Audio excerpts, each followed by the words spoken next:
Hi there, this is your friend Anna, and the question that I've been getting the most from all of my friends is what are we wearing? This age old question isn't just about choosing an outfit, it's about choosing how we present ourselves to the world.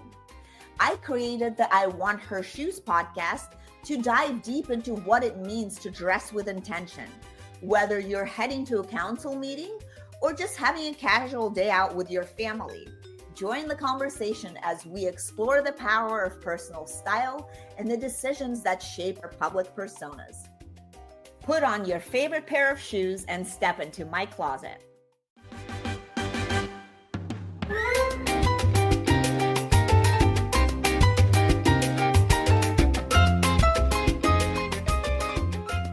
Welcome back to I Want Her Shoes podcast, where powerhouse women share the real stories behind the highlight reel. I'm your host, Anna Anderson, and today's guest is living proof that you can walk through hell and come out in heels, like these fabulous ones right there.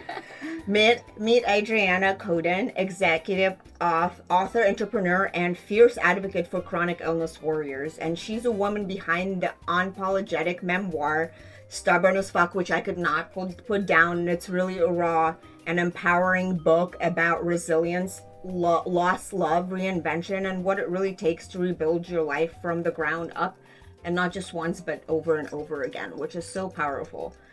And your story is not your typical rise and shine narrative. It's about surviving more than one life-threatening illness, walking away from toxic relationships, and reclaiming your voice, really, and despite the pain, not despite the pain, but because of it. Yeah, absolutely. And your book is funny and it's fearless, like you. And today we're diving into the unfiltered truths that helped you heal and also thrive, and be here with us today. And I'm really honored to meet you and, have you here, Adriana. And congratulations on the book. Thank you. It's, as I said, it was an emotional read, but it's definitely a must read. And I can't wait to see it on Netflix. So. Well, if Netflix is listening, reach out. And before we dive in, tell me about yourself and what brought you to this beautiful city. So I would love to say that it was like the sunshine and the beaches, but what brought us to Miami was actually my health. So as things got progressively worse, the summer of 24, my healthcare team in Indianapolis reversed back to 2016. They had moved my healthcare to the University of Chicago due to the severity. And the summer of 24, they were like, you've got to go somewhere that you have a multifunctional specialty group within like 15 minutes that can handle your acute situation. Right. And so having served on the National Pancreas Foundation board for a long time, and pancreas disease being my core issue, I was like, okay, that's Miami or New York. Right. Well, we have sunshine. We have of course, all the ocean. I feel like there's no stress. Like I feel like New York, you just have like that tension, and here you don't need tension. You need like chill. Yeah, you need like the chillest vibes possible. Yes. So no, I'm really glad that you landed here and that I met you. And I had no idea that you're writing a book when I met you, and when you told me, I was super excited. And I know that you just released it, so let's dive in a little bit about the book and the story. Yeah. And it's really the theme of this book is resilience, and you don't need to be unbreakable. You just need to be willing to stay broken. And that's from page 24, chapter 3. And tell me about the moment you realized strength wasn't really about holding it all together, but it was being unwilling to stay broken and embracing resilience. Actually, like, what does that look like in real life for those people that haven't read your book yet? Yeah. So I think when it comes to like holding it all together, I kind of call women in the book the lipstick mafia. Like, we're really good at throwing on our lipstick, putting the face on for the camera, the Zoom meeting, the boardroom, whatever it is, right?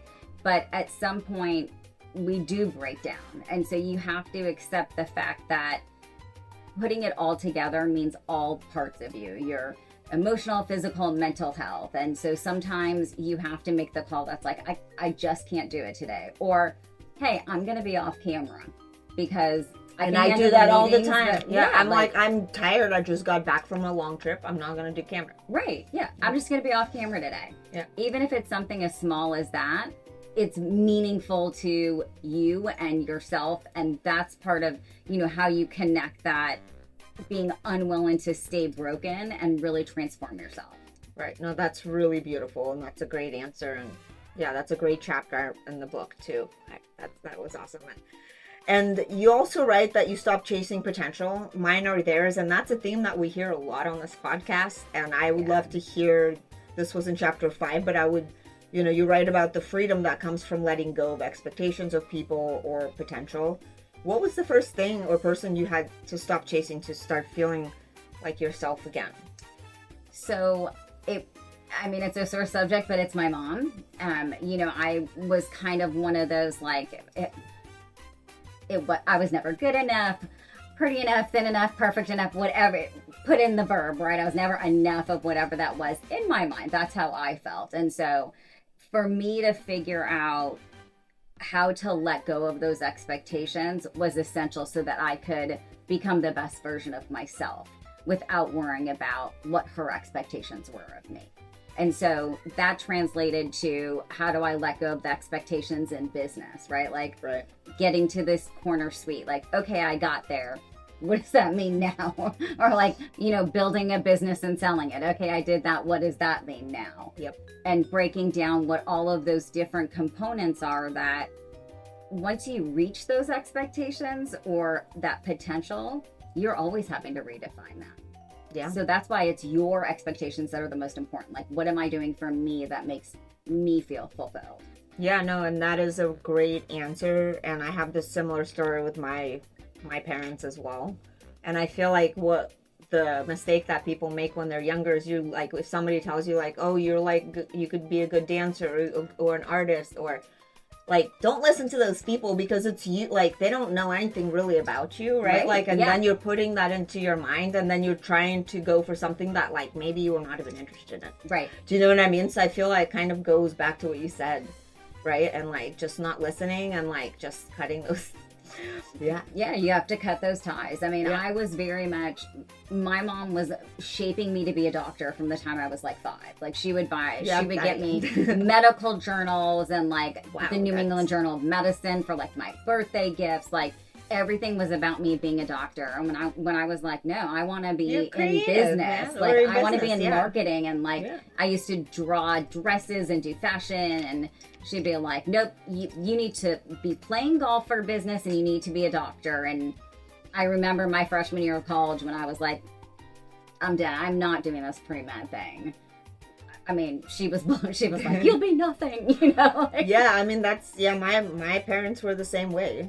I did some medical stuff too, because that was kind of, my grandfather was a doctor, and, like, it's either you're a doctor or lawyer, or what, those are pretty much the only things. Yeah. Like, those are your options. Yeah, so I totally relate with you, and it's really nice to see that people, you can break away from that, right, and be your own person, which is really powerful and wildly successful. Yeah, like, exactly. You don't need to fall into one of those two categories to be wildly successful. There's, like, thousands of other categories, especially with AI. You could be or create anything. Oh my gosh, so many things. So, no, that's amazing. And if you ever have to choose between proving your worth to people who will never see it and protecting your health and peace, choose yourself every time. And you said that in chapter 1, which I remember reading that, and I think that is such a powerful line, choosing yourself. Can you take us back when you made it? Is it just about your mom, or were there other things too in your life that you were like, nope, we're not doing that any longer? Yeah, it's interesting. When I stopped playing the game with corporate America, which is a story later on in the book that I share, I had been in the hospital for weeks and weeks and weeks, and got this deadline that was like, you either have to be back by December 28th or your job is gone. And like, put aside all the illegalities around that, but I was like fighting with every doctor. I was like, I have to be discharged the 27th. I have to be at the office on the 28th. And so I walk in on the 28th, feeding tube attached. I'm on, like, a fentanyl patch, Dilaudid. I was so sick. Eric drove me, not a soul in the office. Yeah, like, I remember that part of the book. That's dark, crazy. Like, I felt so, that's office insane. was empty. Yeah, and that's just not cool. That's when I was like, I am tired of showing up for some suit, I don't care what gender you are, that says that you being in this office is more important than you as a human. Yeah, that's not. And I was like, I'm done with this now. Yeah, good. No, that's amazing. And congratulations. And I think, hey, you might not be here if you didn't say that to yourself. Oh, for sure. Yeah. So. And I went on to build a great agency and sell it. Yeah. So like it turned out to be the right choice overall. But it is hard in those moments. Yeah. No, it's always hard when you have to make such big life decisions. Yes. And some people never do it. But if you can, then you really can move forward, right? Well, I think the more successful you are, the harder it is, right? I mean, I'm walking, in my case, I was walking away from a beautiful luxury home, the luxury cars, the cushy bank account and salary and bonuses, and just kind of, for lack of a better term, being like, none of this is worth what your health. Yeah. Exactly. What I need to do for me. Yeah. No, and that's wonderful. Congratulations. And look where you are now. Right. See? And in a line that had me laughing and nodding at the same time, he wrote, "We weren't even brewed in the same pot." Think French press versus burnout office drip. Yeah. And that was in chapter 6. When did your gut first tell you wrong pot, wrong brew, and how did trusting that instinct change your path? So that was, I had done a number of interviews. In my past, I was an executive at a big retailer. And so I was interviewing with another big retailer.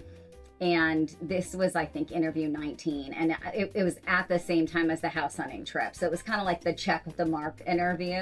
But it was the CEO. It was the first time I had the time to actually sit down with the CEO who was going to be my boss. And that's when I was like, oh no. Yeah. I mean, part of me was like, I don't know if this guy's ever traveled outside of Memphis, but he is not so many things from just so you know, everyone has to wear pantyhose every day here. What? We don't have maternity clothing, so on Fridays when we wear shop-based uniforms, if you get pregnant, which none of this is okay to talk about, but if you get pregnant, you just order a men's large shirt. And I was like, what? Whoa. Is this 1950? What in the hell is happening? It sounds like it was. Yeah, and that's when I was like, I don't care what they offer, what the opportunity is. The answer has to be no. And in terms of how it changed the trajectory, I ended up taking the opportunity in Indianapolis. I was offered both of them within 2 days. And I met Eric, who is the love of my life, my best friend, and my most favorite human on the planet, not 4 or 5 weeks after moving to Indianapolis. So see?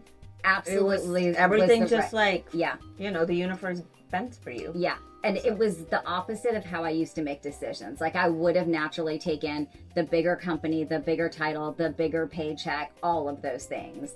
And instead I was like, no. Yeah. Good. No, I think that's great. And there's also a moment in the book where you say you don't bounce back, you bounce forward, wise and more aligned. And I've heard other people say that bouncing back is kind of not a good way to say that, right? So let's dive in a little bit about that. So many, and what does bouncing forward look like in your life now? And how can other women start doing the same? So it's interesting. Bouncing back to me is not in a negative, but kind of bouncing back to where you were, right?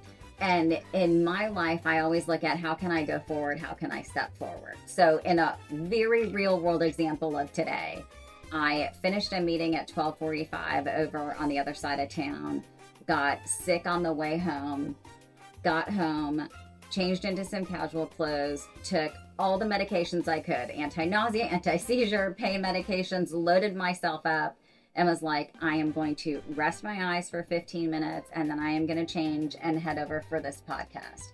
And to me, that's how you bounce forward. It's not pretending that everything is okay, but it's saying, I'm going to do whatever I need to do to keep moving forward and be resilient in this moment. But if someone were to be like, oh, you just bounced back, I'd be like, no, I'd be in bed if I were just bouncing back. But it's just how you adapt to the situation. Yeah. And is there something you tell yourself when you do that? Is there because Mel Robbins has the 5-second rule, right? Do you have something like that helps you do that? Because I feel like sometimes it's just people or it's hard, right? It's very hard. Convince yourself to move forward. There are always two things I do. The first one is I text or call Eric and I'm like, I need my 5-second pep talk. Like, you got to get through this, right? And the second is I always remind myself there's a reason the book is titled Stubborn As Fuck. I am stubborn as fuck. If anyone can do this, I can fucking do it. Hell yes. No, yes. And you did it. Yeah, so, yes. Right, exactly, yeah. And you say that you don't need to be whole to be cherished. You don't need to be healthy to be held. And that's on page 30. And you talk about love. And again, you keep on going back to your wonderful partner. And how did you learn to receive love even when you didn't feel whole?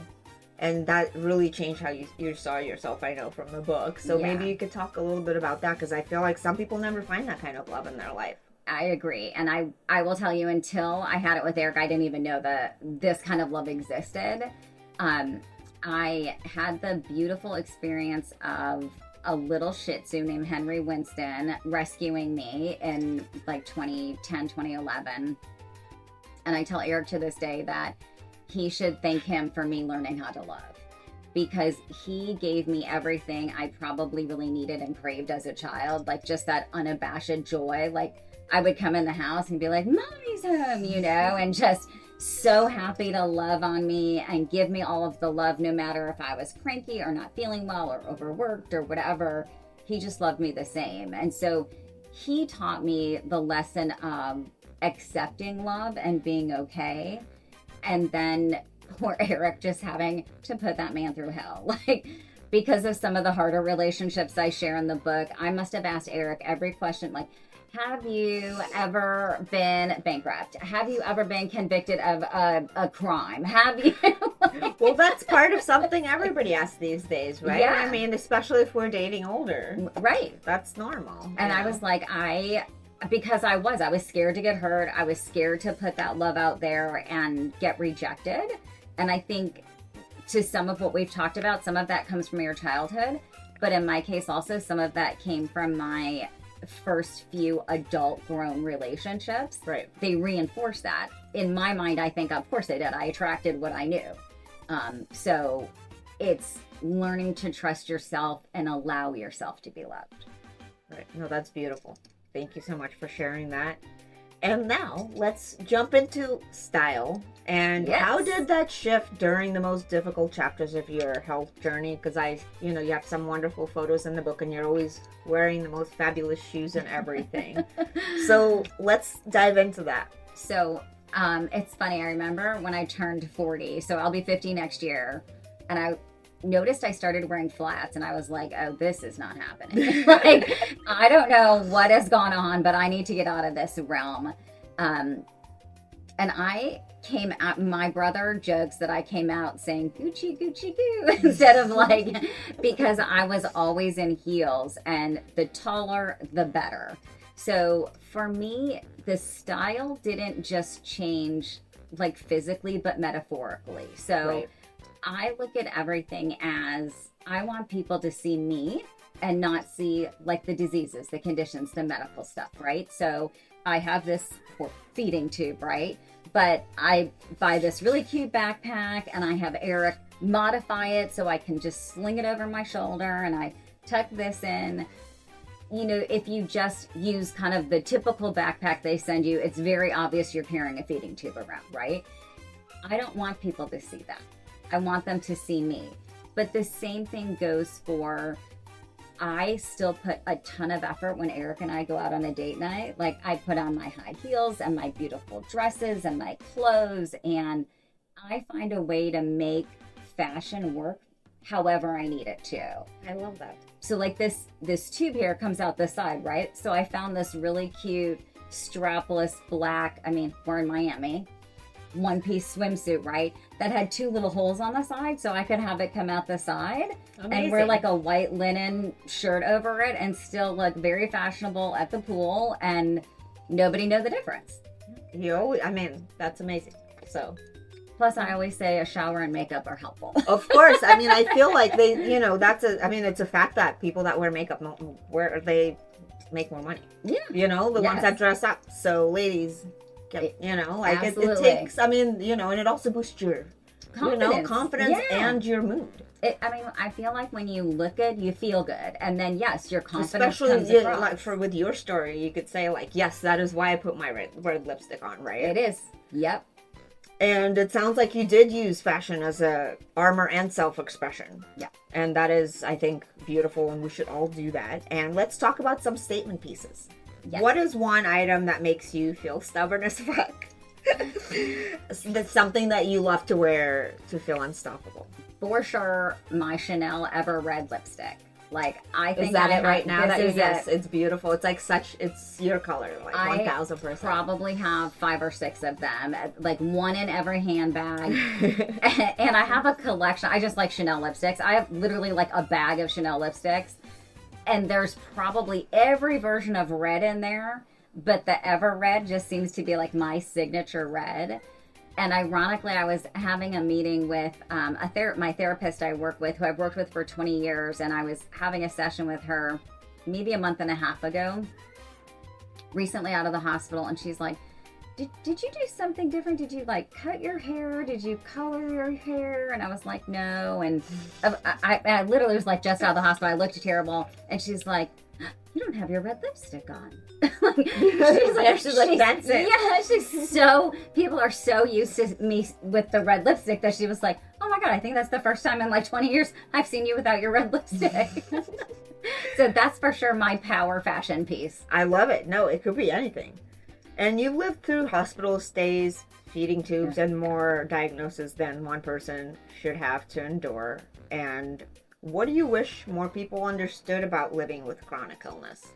Because people don't see, as you said, people don't see that. Yeah. So, like, and I'm sure, as we talked about in the beginning, a lot of people don't speak up about it either. Yeah. I think if I had to boil it down to 2 things, it would be 1, reserve judgment on whoever you're looking at. So, for example, like now I can't drive because I have a seizure disorder, but when I could, my options were drive and park in the handicap spot, which of course I have a valid placard for, and be able to slowly go through the store, do my shopping, and go home.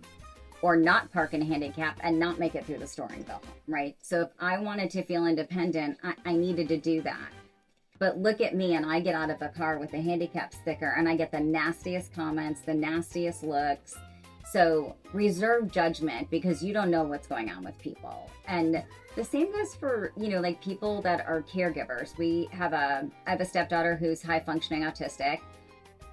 You see kids having a meltdown, it doesn't mean they're a bad parent. That child may have special needs and be going through something. So whatever the situation is, try to reserve your judgment and put yourself in their shoes. And the second is, it's going to sound ridiculous, but you can't catch pancreatitis. You can't catch lupus from me. Like, don't stop being my friend because you don't know how to deal with someone who has illness. And I've lost so many friends. Because those were not true friends then anyways. That's right. They don't know how to relate to you when you're sick, or they get upset when you cancel at the last minute because you have a seizure or whatever the case may be.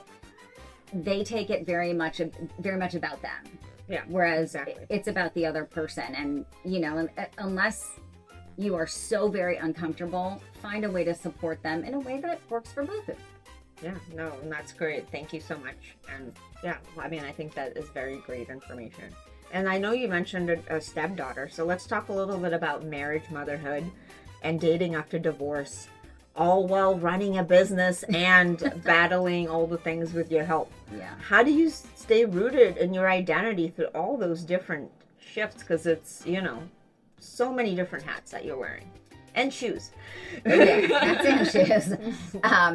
So one of the things is I literally am just stubborn as fuck. Like, I am completely stubborn. I am resilient. And once I make my mind up, I just go for it. I'm not very easy to tell no to. Which, good, bad, or indifferent. It just is what it is. But I also surround myself with a community that supports what I'm doing in life. So back in, I think it was 2012, I hired what I called was a wife, because I was a C-suite executive at a $40 billion company. I didn't have someone at home to go grocery shopping, do the dry cleaning, be there for the cable person. So I hired someone to do that full time. And Smart. I have had someone consistently this whole time. Now, You have a over nanny time, almost. Yeah. You know. Yeah, it's like a Adriana nanny. Yeah, exactly. Yeah. I think there should be that for business women. Yeah, I mean, It's a niche. You need someone to manage those things that, quite frankly, when you back up 50 years, men were at work and women were doing all of this in the house. Well, now we're both high-powered executives. Someone's got to do it, and just because I'm the woman doesn't mean I'm the one doing it. No, absolutely not. When I met Eric, I told him I make 3 things really well: decisions, money, and reservations. Oh my God, I love that. Are the 3 things I make well. There you go. And so everything else needs to be outsourced. No, I love that. That's amazing. And so many women feel stuck between survival and self-expression. And, what helped you rediscover creativity and joy after so much trauma? For me, it was trying to grasp any sense of self. So, like, weeks and weeks in a hospital, anyone who spent even a short amount of time in the hospital, like, crispy blankets, everything smells like disinfectant or alcohol swabs. Like, it's gross. So I had a beautiful handmade quilt we would bring in, and I had a diffuser that had all of these essential oils. And we really made my hospital rooms feel like a cozy suite for us. And that is not only where we fell in love, literally, but where we've built our relationship. And the beautiful thing is it's got a double advantage, because the doctors and nurses are like, oh, it's so nice in here. So chill there too, yes. The nurses come in more, the doctors visit a little longer. I love that. But, you really have to make, whatever the circumstances, you have to make it your own so you feel like you're in your own skin. Yeah. No, that's a great answer. And I'm sure these beautiful shoes as well made you feel better and keep going. That. So let's talk about the story behind these. And these are, for those of you who are not watching on YouTube, these are Louboutins, and they're like really like the highest one. I don't know. Oh yeah, I have with the platform. Yeah, the highest with the platform. Yeah, like this. Yes. Oh no, like higher. Yeah. Oh my God, that's even higher than mine. Yeah, I don't even have anything this high, but you're a little one. I'm 5'2". Yeah. So, but these are beautiful, and they just look like they're barely worn. So tell the story behind these. So not surprisingly, I was more concerned about what shoes I was going to wear when we got married than my dress or like my hair, anything. And I randomly spotted these. And Eric is now known for this. If I spot something, I can mention something and be like, oh my gosh, those are the cutest silver sandals. And he takes like mental notes, and all of a sudden a year later, I'll get those as a gift, right? Well, I was walking through, very good man. Yes. I was walking through somewhere and was like, I want shoes that look like that. And so I started searching online, and I found these. They were sold out everywhere. And we got married, I want to say 12 or 14 months after we got engaged. And he called Louboutin in Italy and was like, these are the shoes I need. This is the size I need. And he actually ordered 3 sizes, because as you know, some of them fit a little bit differently. Yeah. So he ordered 37, 37 and a half, and 38, all 3 pairs, had them shipped, and then gave me all 3 pairs and was like, whichever one fits, you keep, and we'll send the other 2 back. And I was like, how did you even remember these, much less find them? So cool. And he's like, no, I knew that if that was what you wanted, that's what you were going to get married. That's what you were going to have. I love that story. Yeah. Thank you so much for sharing. Yeah. So they're definitely one of my top 2 favorites. If not, they're for sure my favorite. I have a second favorite, but they're the top. Love it. Well, thank you so much for bringing them and sharing the story. And now let's jump into this quick round of this or that. Late night journaling or early morning walk? Early morning walk, hands down. Hospital gown glam or sweats and sass? I think because of how much I spend in the hospital gown glam, but I have custom made hospital gowns. I don't wear those gowns. Of course. Yeah, I mean, I'm not surprised at all. I have a whole hospital decor. Speaking truth or keeping peace? Speaking truth. Of course. Yeah. Rage cleaning or rage writing? Rage cleaning. Me too. Yeah, yeah. I was looking for something today, and I'm Literally, like, where did I put it? Wiping everything. Like, rage cleaning. yes, dog cuddles or solo dance party. Combined. So we now have a cat, but when I had Henry, I would put on EDM, and Henry and I would dance. I love that. Dance party with my dog cuddles. Too, yeah. Guts or grace or both? Both for sure. Yes. Texas toughness or Midwest nice? I'm gonna have to go with Texas toughness. Yes, for sure. Yeah. Chronic illness warrior or rebel with a cause? Rebel with a cause. Of course. Scar stories or glow up goals? Glow up goals. Yes. Heart open or walls up? Heart open. Always. Rest is productive or rise and grind? Rise and grind. If it wasn't rise and grind, I'd be at home sleeping. Oh my God. I mean, rest is productive. I don't want to underplay that, but for sure, rise and grind. Adriana, thank you so much for showing us that healing isn't about becoming someone new. It's about remembering who we were before life tried to break us. Your words are funny, fierce, and full of fire, but they're also tender. And Stubborn as Fuck reminds us that we can be soft and strong, grieving and growing, sick and still, wildly powerful. To our listeners, if you ever felt silent, small, or like your story was too much, let this episode be your permission slip to be too much anyway, to fight harder, to take up space, to believe in your own damn self again, like you, because the most stubborn thing you could do is rise. Absolutely. Thank you so much. This has been amazing, and I just hope for anyone listening, like if this helped you, please share the episode, subscribe. All of the episodes are amazing. And if you're not watching on YouTube, you definitely have to watch on YouTube. Yes. Because you've got to see the environment we're in. Yeah, and this is the book again for you guys. And you can get it on Amazon, right? Yep. It's available on Amazon. Yeah. And you are on Instagram, right? Instagram, LinkedIn, and Facebook. Yeah. Yeah.